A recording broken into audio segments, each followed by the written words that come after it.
Before you adopt, please be sure your budget can provide regular veterinary care, including annual dental cleaning, vaccinations, and heartworm preventative.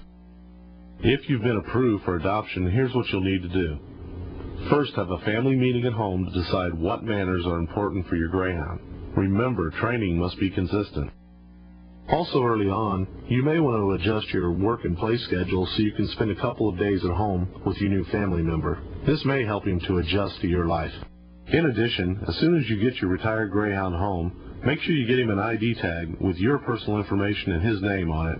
That way, if he does get lost and run away, they'll know right where to call. When you're ready to pick up your Greyhound, you'll need to bring another adult along to help with the trip home. Have your helper ride in the back with your Greyhound. If you have other pets at home, an introduction process will be necessary to acclimate your new retired Greyhound with the pets that are already at home.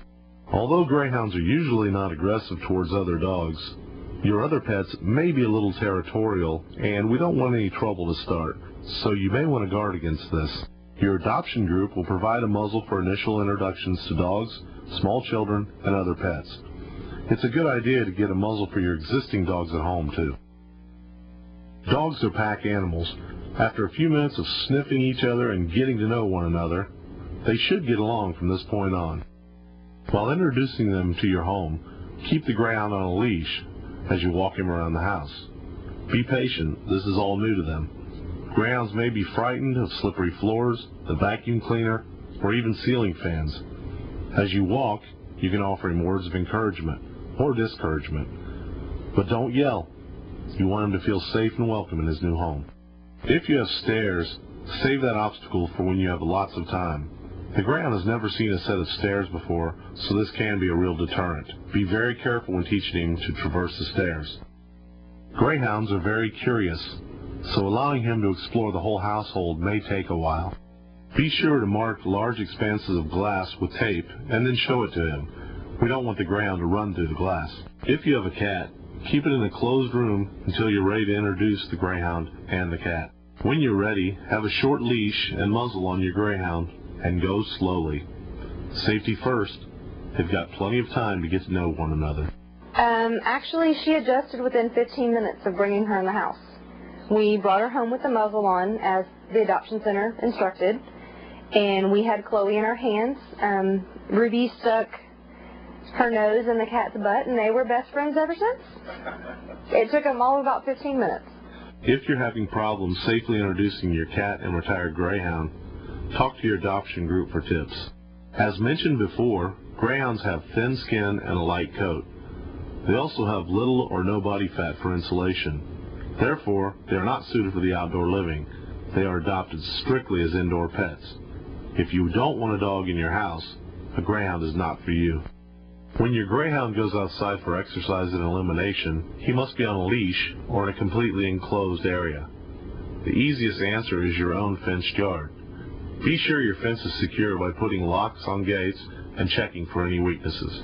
Your Greyhound's first few outings in the yard should be on a leash and under adult supervision, but once he gets the lay of the land, he's ready to go. If you don't have a fenced yard, don't despair. While romping in a fenced area is fun, Greyhounds can be kept happy and healthy with just a 10-minute exercise walk daily. Of course, you always have to be willing to take him outside for elimination several times a day, and that's rain or shine. Greyhounds can slip a regular collar, so a martingale collar, when adjusted properly, is perfect. If you don't have one, ask your adoption group if they can supply you one or know where to get one. You might also want to purchase a harness, especially if you have children. Always use a strong 4 to 6 foot leash and hold on tight.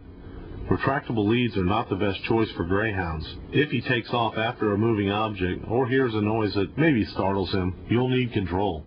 Greyhounds can go from a dead stop to 40 miles per hour in just a few strides. He may be in the next county before you have a chance to react. Greyhounds are used to being let out on a schedule. If you choose a routine and stick with it, everything will be easier for him. Ask your adoption group what your Greyhound is used to, and begin as close to that schedule as possible. Always let your Greyhound out first thing in the morning, 2 or 3 breaks during the day, and out before bedtime.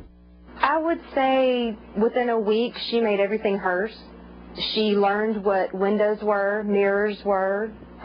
She learned exactly where her food was right then. She actually went to the door and told us when she had to go out and use the restroom. She learned the schedule of about 10:30 p.m. It was bedtime. She would go to her kennel and go to sleep.